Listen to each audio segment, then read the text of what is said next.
Welcome to the Collide Kids podcast, hosted by Christen Clark. This is a show for kids and families. You are going to meet new people and have fun while you listen. Let's do it!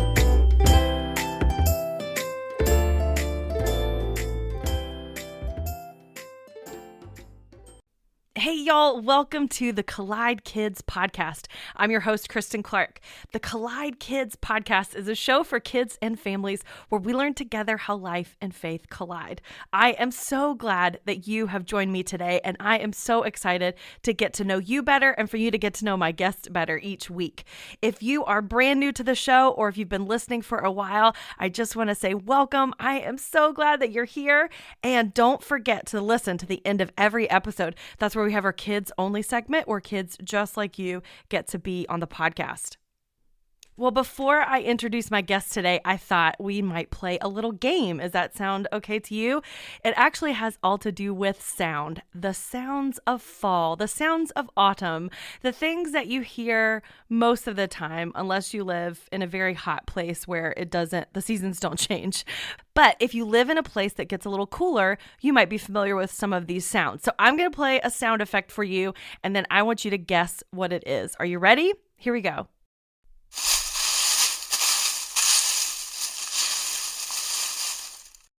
Any idea what that might be? Well, if you guessed raking leaves, you are correct. How much fun is it to rake leaves? Okay, maybe not as fun to rake the leaves, but if you get to jump into the pile of leaves, it makes that chore a little more worthwhile. Here's the next one. Any idea what that might be? Yes, if you guessed apples, you are correct. Biting into an apple, a juicy, wonderful fall apple is so good. It's one of my favorite things. We love to go pick apples near where we live, and it's even more fun when we get to eat them along the way. All right, here's the next one.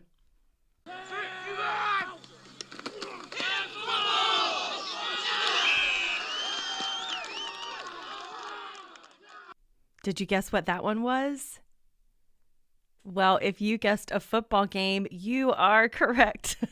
I love football. I don't know about you guys, but that's one of my favorite sports to watch, especially in the fall. It just reminds me so much of fall. Well, let's do one more. Here we go. Any idea what that one might be? Well, if you guessed candy wrapper, you are correct. I know at my house, we are going trick-or-treating this weekend, which means we're going to have a lot of candy wrappers at our house for sure. Well, I hope you enjoyed that game. I always think it's fun to figure those things out. Well, let me tell you a little bit about my guest today. Her name is Darlene Brock. She is the co-founder and president of the Grit and Grace Project. She's an author and co-host of this Grit and Grace Life podcast. She took the job of running a summer camp and a conference center before spending the next 20 plus years in the music business. One to always enjoy a new adventure, Darlene once paraglided off the Bavarian Alps with her two daughters. You just can't put this lady in a box. It was the busyness of producing award-winning music videos, managing music groups, promoting concerts, and serving as COO of Forefront Records that Darlene raised her two daughters. This unique blend of author, mother, businesswoman, wife, and creative producer has shown her that it is indeed true. Life challenges should neither defeat nor define you. And just so you know, she wears the tool belt in her family. Here is my conversation with Darlene Brock.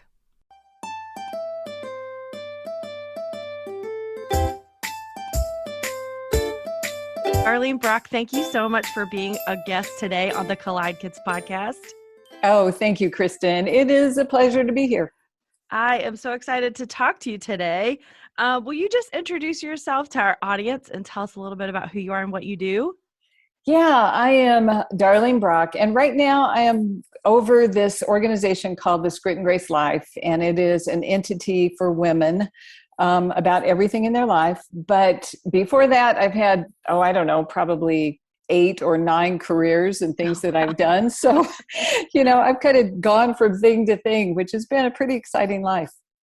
That's amazing. And so you also have a podcast as well, right? That's part of your ministry. Yeah, I do. It's called This Grit and Grace Life. How long have you been doing podcasting? It's been 2.5 years, I think. It's been a little while. And I do it with a co-host, Julie Bender. And we talk about everything that women deal with. I talk about grit and grace because grit, strength that women need, grace to cover everything else. Oh, I love that. That sounds like a good one for all of our moms listening. Well, this is a podcast for kids. So we always like to start out with something fun. So do you have a joke you want to share with us today? I do. I know Okay. it's fall right now, but winter's coming. So, joke. What do you call an old snowman? An old snowman. I don't know. Water. Oh, Of course. I like that one. Yeah, That's I thought it good. was good. Yeah, I thought it was good. Yes. Oh, that's good. All right. Well, let's get started. I'd love to hear about you said you had 9 different careers. So tell us a little bit about that. Like, what got you started on pursuing all these different jobs? Ah, Kristen, it wasn't anything specific. It was more, when I was a little girl, I always thought, what can I do? Where can I go? I grew up in a really small town in Indiana. And, it's not like we had a lot of things going on there.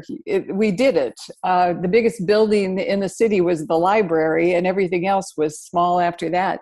And I just dreamed of adventure. So, when I turned 18, I left home and started down a road that led me to being in the music business, which, I was on the business side, but I always loved music, and led me to a lot of different opportunities I didn't know I was going to have. That's awesome. So did you go to college and this started, or you just went out and got a job? I just went out and got a job, and kids, I'm not telling you not to go to college. Okay. It's everybody's got different paths. And I think that's part of the important things to figure out what your path is. But nope, I didn't go to college. And so you just started out, what was the first job that you started in music business? Well, I didn't get in the music business for like 3 careers after that. Oh, okay. I was figuring it out, which I think Yeah. everybody has to do. And every kid needs to think there may be 4 or 5 things that they could do. So I got a job to pay my bills. That was probably the first smart thing I did. Mm-hmm. And then after that, I ended up running a campground, which, kids came to. I was in charge of a campground that we had kids Wow. do their summer camp experience for a couple of years, which was really fun because I like having camp, doing the fun Yeah. things in the field, in the tabernacle, and all the things that we did. So I went there next and then into the music business. Okay. And did you work with some major artists, or what was your job with music business? Yeah, I did actually. They were all Christian artists. I worked with DC Talk, TobyMac, Audio Adrenaline, Rebecca St. James. If you remember any of those, they did very, very well. And I did produce videos and did things like that. But nothing I ever thought I would do when I was that little girl in Indiana. Nothing that I thought I had the talent or ability to pull off, because I was just this little girl that skipped around the city and went to the library to read every book I could get my hands on. That's awesome. I love that, like we don't always have a plan in place. That's okay. You just kind of do the next thing. So that's what you did. And how did you figure out like how to be a video producer? And did you just do it, or did someone teach you? How did that work? Nope. I'm a person that just jumps in. Okay. Me too. Yeah. And I think that's a good quality, Kristen. And I think everybody should adopt it a little bit, but we needed to have some videos done at the time, some music videos. And my husband and I worked together, and he said, "You need to do this." And I said, "You're out of your mind." And he said, "But I think you can." And so I figured out, I hired a director and did all the things that you have to do to pull it off, and actually figured out I was pretty good at it. I could build something that looked good on a screen, but I never knew it before I started. Yeah. I think that's something that's difficult for some people to just like jump in. Some people like you and I understand we have the tendency just I'll just do it and figure it out as I go. But some people really need that training or that instruction. They don't want to take a risk. So that's like you said, that's a good quality to have to jump into stuff like that. What are some things that you learned along the way that kind of surprised you about yourself? Mm. I learned that I had talents and abilities I didn't know I had. Hmm. You know, I didn't know that I could put together something that was attractive visually, like creative art. I didn't realize that I knew I loved the arts. I knew I loved music, but I didn't know that I could actually do things in it, that I could step into that arena and create something that was pretty awesome. I just didn't know that about myself. Even though I jumped in, I didn't have a lot of confidence before I got there. Yeah. How did you find that confidence? I think by doing, and I think that's something that every every kid needs to think, whatever they're going to tackle, just try it. Just start in it. Don't be afraid that you're going to screw it up, because the truth is you will. Okay, you're going to make some mistakes, but mistakes are good because you learn how to get better. And I think that's what I did in everything I took on. Is I would start in it, I would realize I did something wrong and I did something right. So I would choose the right side of it and figure out how to fix the wrong side of it. And that would gain confidence, because I would go, all right, I got enough right in this that I can do it. I can pull it off. And I love that so often we think that we have to get everything so perfect. But like you said, mistakes are a good thing. Were there any like mistakes that you made that stood out to you that were maybe crazy or embarrassing or something like that? Oh yeah. One of the first, yes, absolutely. One of the first music videos we did was with the group DC Talk. One of the first ones I did. And when we were shooting 3 different music videos at once for 3 different songs. Wow. Okay. So we had, a studio for like a week and a half, and I'd hired everybody, and we went in and we realized we put a lot of energy in 2 of the songs, but the 3rd song, nobody really spent any time figured out how we were going to do it. So we get the night before and go, we have got to figure this out, because we have nothing. We have no, what they call storyboards, where you write out what you're going to film and what the different shots are going to be, who's going to be in them. We had nothing.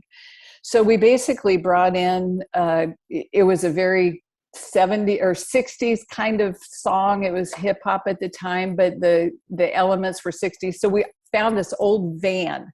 There was a painted 1960s van, and we stuck it behind the guys that were, on a white screen, and brought in some different elements and shot it.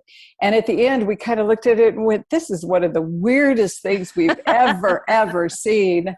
But it was kind of cute, But at the same time, I wouldn't say it's my most proud moment or the best thing I've ever produced by any means. Well, to do 3 at one time, I'm sure like one of them's got to be kind of it's because the rest, you know what I mean? Like you can't do 3 perfect, so that's okay. Yeah, and I think that's it. If you do 3, you need to make sure that you're comfortable with one thing not being great. That's fine.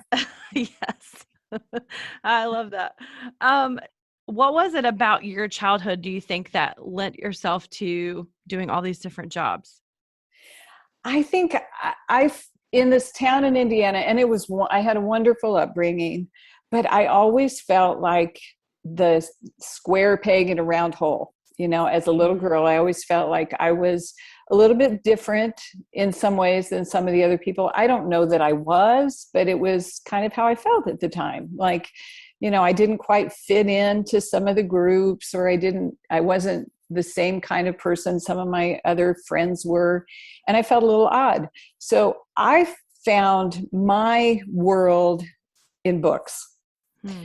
I went to the library and read everything I could get my hands on. I would read every biography of a woman who had accomplished something, whether they fought in the Civil War or whatever they did, And I'm like, I don't know what I want to be, but I want to do something exciting. I want to do something that's different and maybe out of this town and in another world. So it was like my dreams were expanded by reading these books. The world that I was going after was all of a sudden bigger than the one that I lived in. And I wanted to find out what it looked like. That's amazing. I love that you dove into books. I think books are always a good way to find an adventure, but you were looking at biographies. What were some of the biographies you read about? A woman called Molly Pitcher, who was in the Civil War, Abigail Adams, of course, Amelia Earhart. You know, for me, it was like, I want to find out these women that just do crazy things in their world, you know, and I wanted to be inspired that a normal person could do something pretty great. And they did that for me. Yeah. I heard I don't know if it was from a book or a sermon that I heard where they were talking about that feeling. They called it holy discontent. And it's like you have something inside you can't quite put your finger on, but you know it's not a bad thing. It's just a desire outside of what you know. So that's kind of what it sounds like for you. It was very much like that, Christen. It was very, you know, I was kind of pining or hoping for something that was bigger than what I knew. And so I left home at 18 just to figure it out. Yeah. Sometimes you got to take a leap when you feel that way. Sometimes you have to take a risk. You do. Yeah. But wait until you're 18 to leave home. That's yes, good. please. At least. Yeah. So you were in the music business. You did all these different things. What were some other positions that you held? I promoted concerts all around the country for a while. The bands that we worked with would, you know, tour and set up gear and, you know, do shows.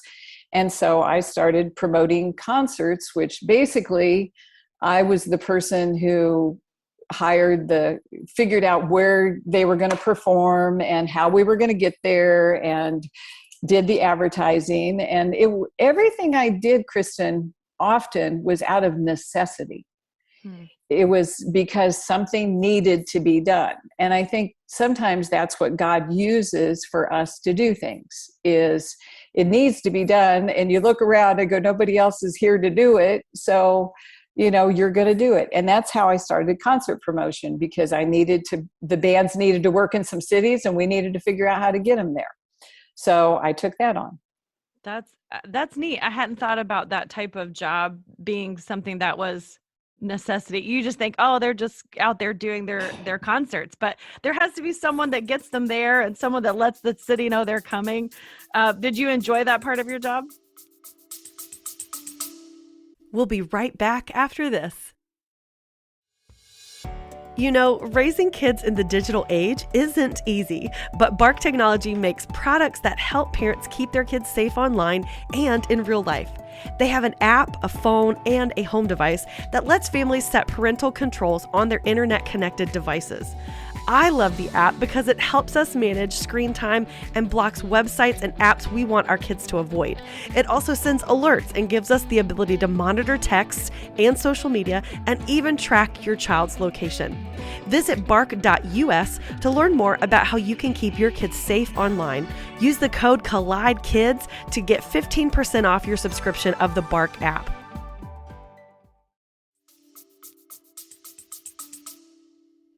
I did. What I loved about it was traveling. I traveled with them, you know, off and on. But what I really loved is the fact that I saw a lot of America. Most of it was backstage at an auditorium, but, yeah, but I saw a lot of America, which again just continued to expand my world. And, you know, then I didn't promote overseas, but I took some of my bands overseas too. So all of a sudden, it's like my world, and I want every kid to know your world can grow.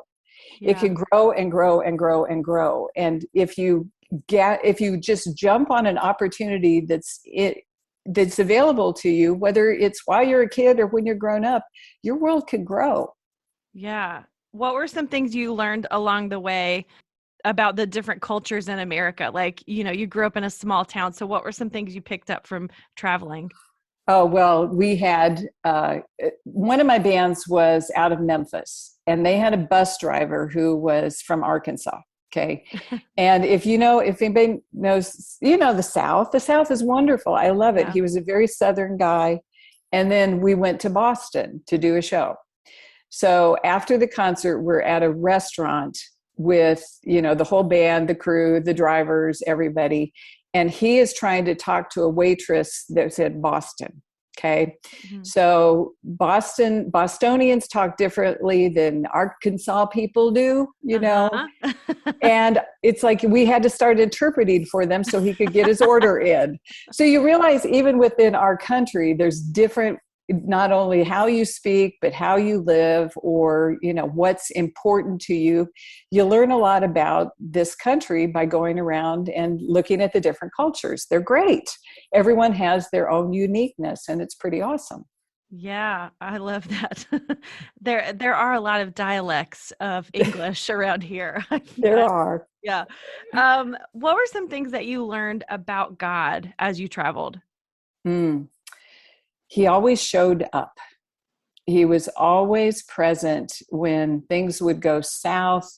We would have, even when we would pull into an auditorium, and, there wasn't, if you could believe this, anybody who, any kids who are fascinated by things like electrical or power or anything like that, I learned about that on the road. I learned that there's some buildings that don't have enough power to run the lights. Okay. So you plug it in and you blow something. All right. You cannot do a concert when your power is shut down. So, you learn things like generators, or you learn things like, but any situation like that we got into, it was like God always, by the time the show came on, God always worked it out so we could act. I mean, when you blow power in a building, you think you're not going to have a show. But then by the end of the day, when the doors are open, we always did. And honestly, I attribute that to God was always with us when we were trying to pull this off, even though we didn't half the time know what we were doing or mess things up. I love that. And so how did you go from traveling and doing all these concerts and different things to doing a podcast? It was kind of a life transition. I mean, I traveled around. Most of the bands I worked with were all males, and most of the people who worked with us were heavily male. And I liked that. I like working, with the other gender, so to speak. Mm-hmm. But then God gave me a heart for women. And maybe that goes back to my reading of, women's biographies of what women could be. And my husband and I actually sold our record company, which we had at the time, and retired, again, another step in my life. Mm-hmm. And I'm a person who wants to jump into things. When you're that personality, you're looking for the next adventure.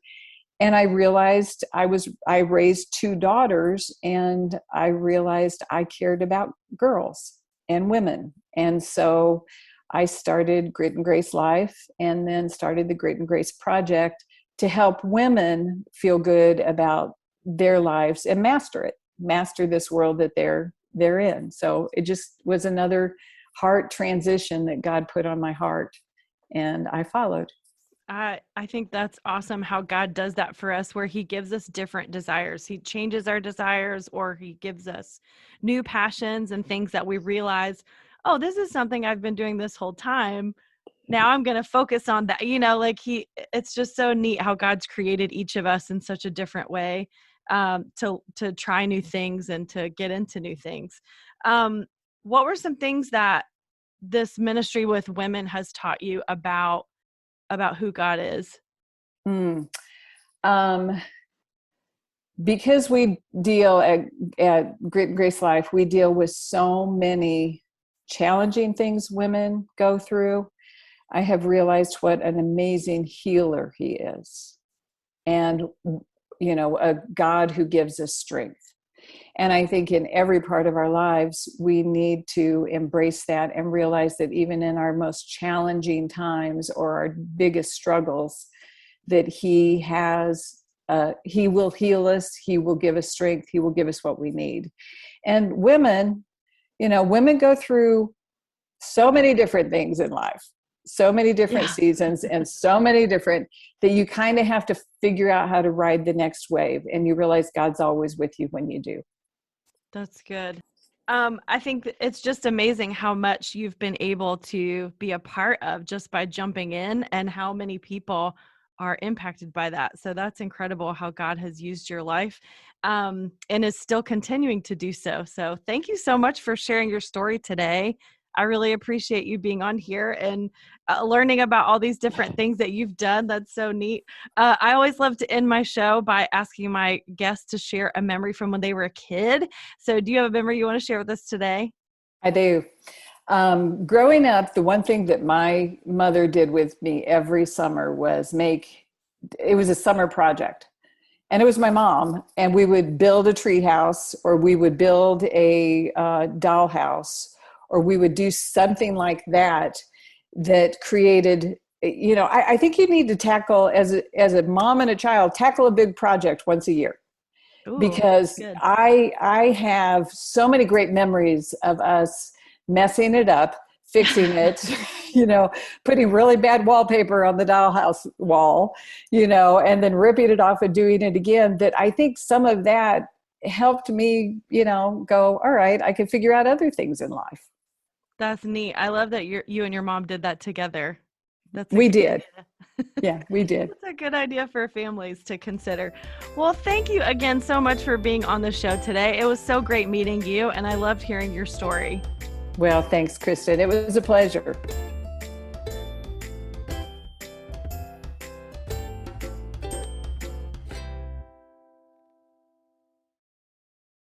I loved the message that she shared with us today, especially about how mistakes are a good thing. It's good to make mistakes because you learn so much from it. I love that part of her story was that she found adventure and inspiration through books, especially biographies.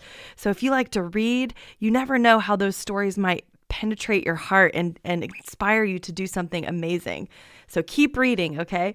Another thing she reminded us of was that God is always with us. Each time she was faced with a difficulty, she always came to recognize God's presence in that moment, and he would come through and help them out or show them the next best thing to do. So I love that that's part of her story. So if you're interested in learning more about Darlene, you can go check out her website, darlenebrock.com, or you can go to her ministry website, gritandgracelife.com. She has also written a book called Raising Great Girls: Help for Moms to Raise Confident, Capable Daughters, and it is available on Amazon. So I highly recommend that you check that out.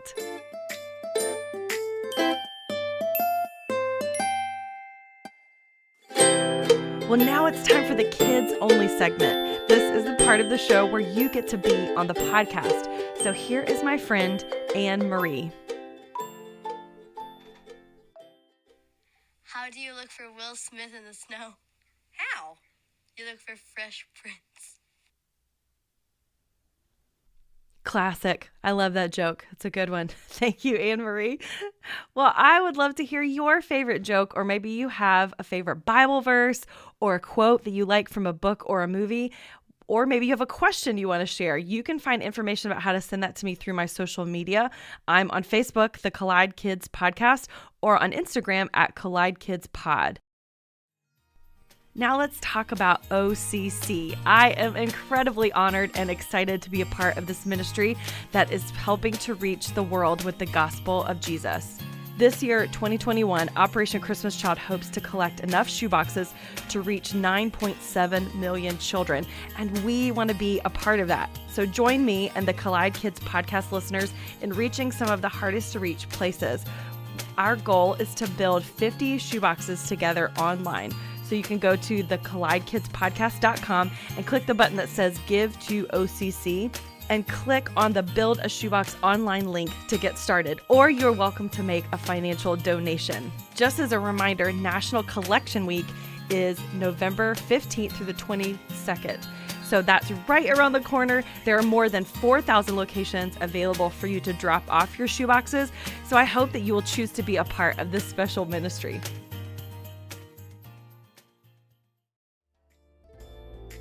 If you're interested in supporting the podcast, here's a few ways you can do that. Always be sure to subscribe and follow this podcast so that new episodes will automatically load each week into your podcast app, and leave a rating and a review, especially if you're listening on Apple. When you do that, it gives shows like mine a boost in the podcast app, and then more people get to hear about it. So it's so helpful for you to be a part of it that way. You can also share the episode with friends and family through text or through email or social media, and let them know why you and your family like to listen. Or you can go to my website and click the link that says Buy Me a Coffee. It doesn't really buy me a coffee, but it's just a small donation of financial support that helps me along the way. And anytime you think about it, I always appreciate your prayer support as well. Thank you so much for listening today. I hope you enjoyed the show, and I hope you have an incredible weekend. Try not to eat too much candy, okay? In case no one has told you today, I'd love to be the first to remind you that God loves you so very much. Have a great week.